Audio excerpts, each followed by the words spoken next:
Liverpool tersingkir karena kurang hoki. Pelatih Liverpool, Arne Slot, akhirnya buka suara setelah timnya kalah dari PSG lewat adu penalti. Menurutnya, Liverpool sudah bermain sangat baik dan mendominasi pertandingan.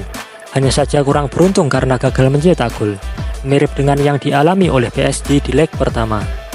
Arne Slot juga menyoroti betapa kejamnya sistem gugur ini. Ia merasa tidak adil jika Liverpool tersingkir seperti ini, apalagi mereka saat ini berada di puncak klasemen Premier League.